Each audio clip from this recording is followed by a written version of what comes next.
Something happened between 1970 and now. That's the only conclusion the numbers support.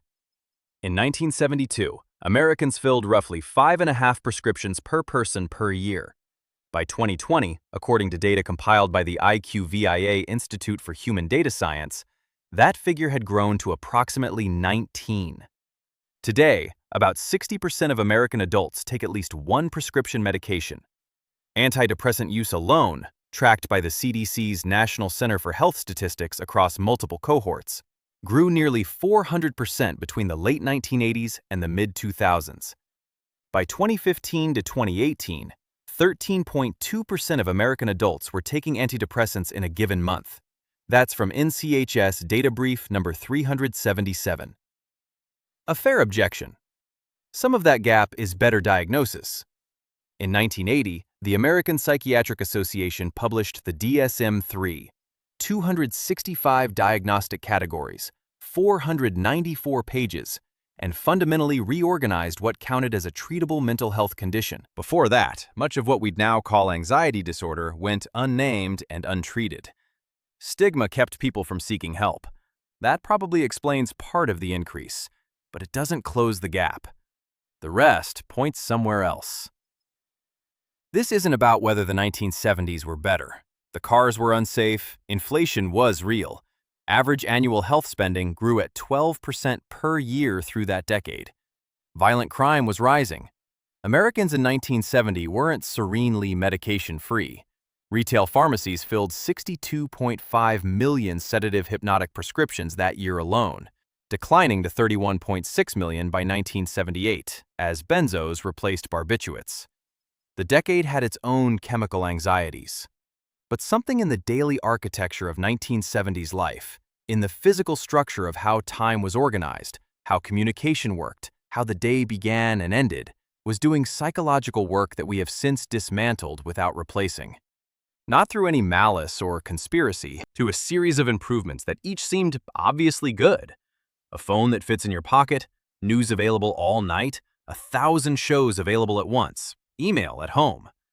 What follows is about the architecture that got demolished, and about the fact that it can be rebuilt. The phone in a 1970 American household was probably mounted to a kitchen wall. It rang when it rang. You answered or you didn't. Nationally, landline ownership ranged from 67% in Mississippi to 93% in Connecticut and Minnesota. One phone, one line, shared by everyone in the house. You couldn't take it with you.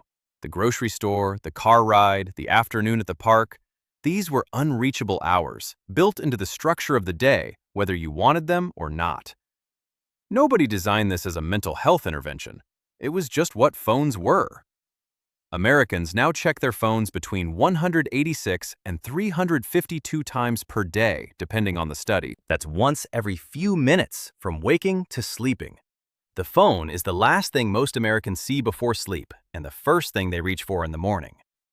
Gloria Mark at the University of California, Irvine published a study in 2008 examining what interruptions do to people at work. Her finding, directly from the paper, people compensate for interruptions by working faster, but this comes at a price, experiencing more stress, higher frustration, time pressure, and effort. Scale that finding across a full waking day of notifications, and the aggregate load isn't difficult to calculate.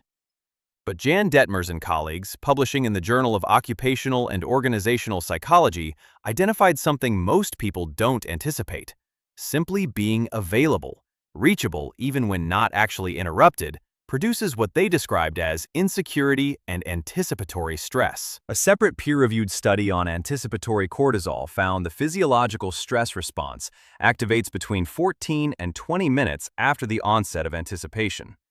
You don't have to receive a message to be physiologically preparing for one. The 1970s phone wasn't just a device, it was a boundary. Calm wasn't a virtue then, it was a design feature of the hardware. At some point between midnight and 1:30 in the morning, depending on the market, the television turned off. The sequence was reliable: a station announcement, the national anthem played over footage of an American flag, then the Indian head test pattern, that circular arrangement of color bars and geometric shapes, and a steady test tone. Then Nothing. The day was declared over. The machine confirmed it. NBC pushed that boundary in 1973 when Tom Snyder's Tomorrow program extended affiliate sign-offs by 1 hour.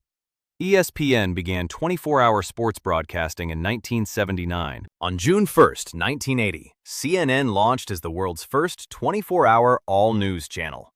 The day, which had always had an end, stopped having one. What that meant physiologically is documented. Exposure to room light before bedtime suppresses melatonin and delays sleep onset, confirmed in a PMC-indexed study comparing lit and dim pre-sleep conditions. A study of 10,106 adults published in Sleep Science found that regular bedtime smartphone use was associated with nearly twice the risk of taking more than 30 minutes to fall asleep. The odds ratio was 1.98. The light is part of it, the structure is the rest of it. When the screen went dark, the day had a declared end, a sensory signal that no further stimulus was coming. Modern streaming eliminates that signal deliberately. Autoplay removes the pause between episodes. Infinite scroll removes the natural end of a feed. The architecture is engineered to eliminate the moment when you would otherwise stop. Without a declared stop, the nervous system stays activated. The test pattern wasn't aesthetically different from today's media. It was structurally different, and the body knew it. On a Friday night in 1974, a typical American household had roughly 6 choices for evening television: ABC, CBS, NBC, PBS. Perhaps 1 or 2 UHF stations in a large city. The schedule was fixed by the networks. You couldn't time shift, rewatch, or browse. You watched what was on, or you didn't watch at all. That constraint sounds like deprivation. A 2000 field experiment at Draeger's Supermarket in Menlo Park, California, found it was something else entirely. Sheena Iyengar of Columbia University and Mark Lepper of Stanford set up a tasting booth with either 6 varieties of jam or 24 varieties, rotating the display hourly across 2 consecutive Saturdays. The 24 jam display attracted more initial attention. 60% of passers-by stopped, compared to 40% at the smaller display. On the single outcome that matters, purchase behavior reversed completely. 30% of customers who sampled from the 6 jam display bought a jar. 3% of customers who sampled from the 24 jam display bought anything. 10 times the purchase rate with 1/4 of the options. Iyengar and Lepper replicated the finding in 2 additional laboratory experiments: optional essay assignments and chocolate selections. In both cases, participants performed better and reported greater satisfaction when their original choice set was limited. Published in the Journal of Personality and Social Psychology in 2000, the paper's central finding was direct. Extensive choice, while initially attractive, proves unexpectedly demotivating in the end. Later meta-analyses, including Scheibehenne, Greifenetter, and Todd's 2010 review in the Journal of Consumer Research, found the choice overload effect is context-dependent. Not every reduced choice situation produces better outcomes, but the mechanism is real enough across conditions that Barry Schwartz, examining the problem in The Paradox of Choice, concluded that self-determination within significant constraints, within rules of some sort, leads to well-being. Netflix's library passed 7,000 titles in 2024, with 589 new originals released in that year alone. Add Amazon, Disney+, Hulu, Apple TV+, Max, Peacock, and Paramount+, and the available catalog is functionally infinite. Before a Friday night in 2025 has produced a single minute of entertainment, it has already consumed cognitive resources that the 1974 version never required. Limitation wasn't deprivation, it was a boundary. Boundaries do physiological work. When a 1970s American walked out of a grocery store, they were gone. Not dramatically, not by choice. The architecture of 1970 made unreachability the default. No phone in the cart. No notification in the pocket. The errand was a closed pocket of time, structurally enforced, neurologically significant whether anyone intended it or not. What those gaps were actually doing is documented in Sabina Sonnentag's body of work, published across the Journal of Applied Psychology and the Journal of Occupational Health Psychology. Her finding? Workers who mentally disconnect from work during off hours show higher job satisfaction, lower emotional exhaustion, and fewer symptoms of psychological strain, including poor sleep. The stressor detachment model she developed links sustained failure to detach to clinical burnout as a measurable long-term outcome. She found that both psychological detachment during leisure time and reattachment when returning to work predict next-day functioning, meaning the quality of the gap determines the quality of what follows it. A randomized controlled trial examining digital detox in medical students, published in BMC Medical Education in 2025, found that a structured 2-week reduction in screen exposure, measured against morning salivary cortisol, heart rate variability, and validated anxiety scales, produced significant improvements across all 3 measures. A systematic review and meta-analysis of digital detox interventions found that structured disconnection periods significantly reduced cortisol levels, alleviating what the authors described as the physiological stress response. These weren't designed interventions in the 1970s. They were the accidental product of infrastructure. The body came down because the day gave it the architecture to do so. Recovery wasn't pursued, it was imposed. Children who grew up in the 1970s remember gaps. Long car rides with no screen, summer afternoons with no schedule, stretches of time with no content and no obvious end. Adults now call these memories boredom. Sandy Mann and Rebecca Cadman at the University of Central Lancashire published a peer-reviewed study, confirmed in the Creativity Research Journal in 2014, finding that boring activities resulted in increased creativity, and boring reading activities specifically led to more creative output on subsequent tasks. The mechanism involves the default mode network, the brain system that activates during mind-wandering, daydreaming, and unstructured thought. A study published in Nature confirmed the default mode network is causally linked to creative thinking. The boredom state and the resting DMN state are neurologically connected. When the mind has nothing to attend to, that network runs. It's where associative thinking, problem-solving, and emotional processing happen without conscious direction. Jonathan Haidt, a social psychologist at NYU and the author of The Anxious Generation, published in 2024 by Penguin Press, argues that the decline of the play-based childhood, which he traces beginning in the 1980s and accelerating through the 1990s, correlates strongly with the adolescent mental health deterioration that followed. His argument rests on correlational data, as critics have noted, and he acknowledges that clearly. But Gallup data cited in his work shows American teens now spend about 5 hours per day on smartphones. Studies comparing children's free time today with the mid-1970s document substantially less unstructured outdoor activity across both UK and US samples. The direction is consistent across independent measures. Fewer unstructured hours, more reported distress, more treated anxiety, more medication. The default mode network needs emptiness to run. Boredom was the operating system for creativity and emotional regulation. The discomfort was the function. In 1970, when a man walked out of an office building at 5 o'clock, he left the office. The documents were in the office. The telephone was in the office. The work was physically incapable of following him home. He drove back and was separated from all of it until morning. Sonnentag's detachment research establishes that this separation was doing something specific.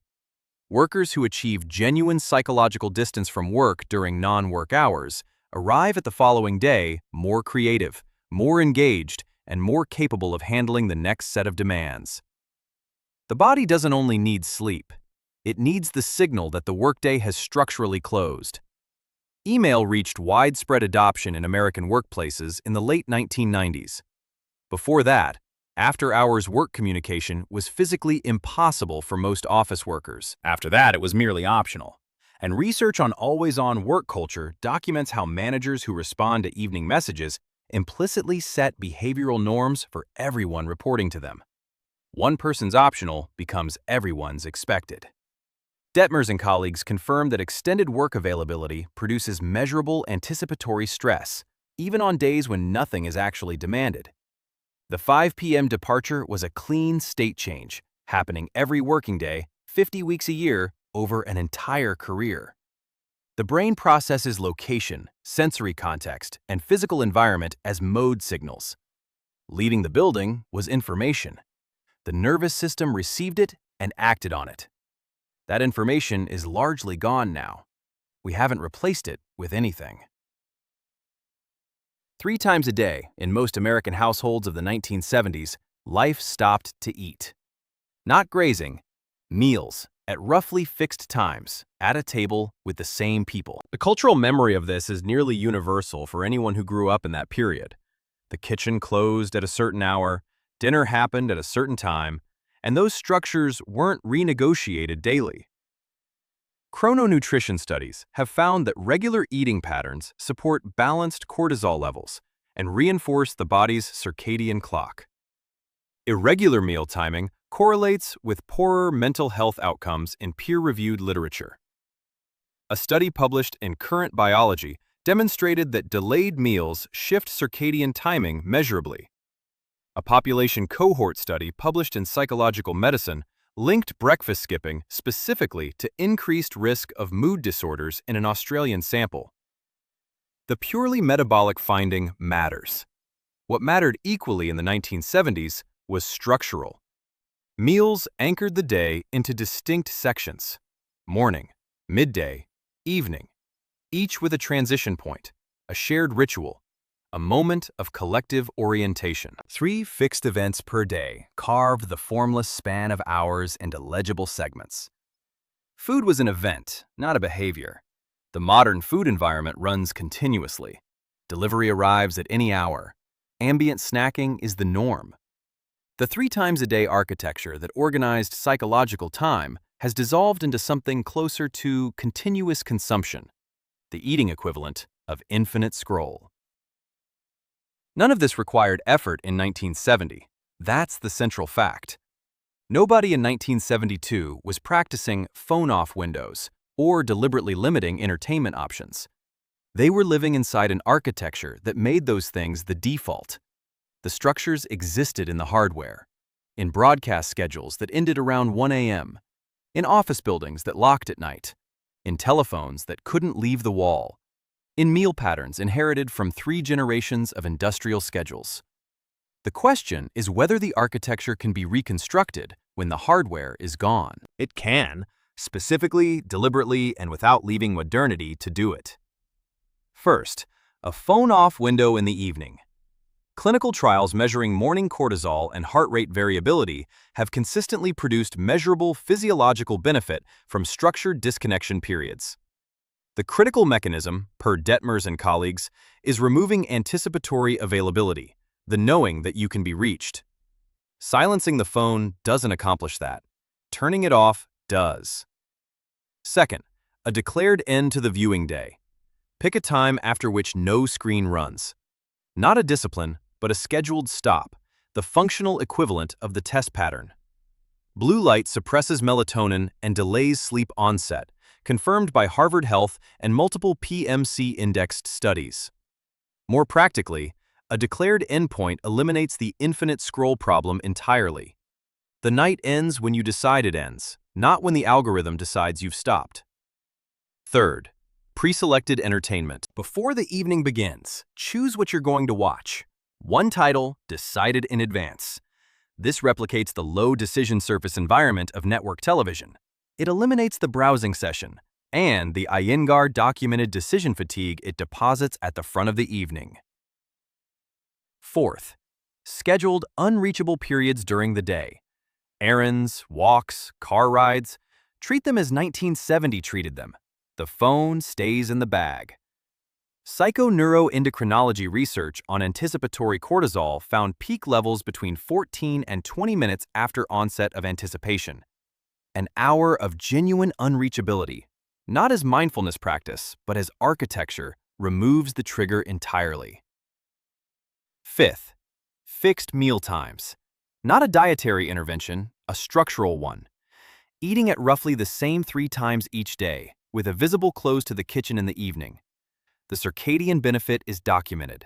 The psychological benefit is the anchoring. The day has sections, and the sections have edges. None of these are disciplines. Disciplines require willpower, and willpower depletes. These are designs. You install them once. The structure does the rest. The nervous system doesn't know what year it's. It responds to the environment it inhabits. Give it the signals it needs and it will respond accordingly. In 2025, the same way it would have in 1975. The 1970s weren't a better decade, they were a better engineered one. And every single piece of that engineering is something you can put back in your own life this week, if you decide to. Subscribe for more stories like this.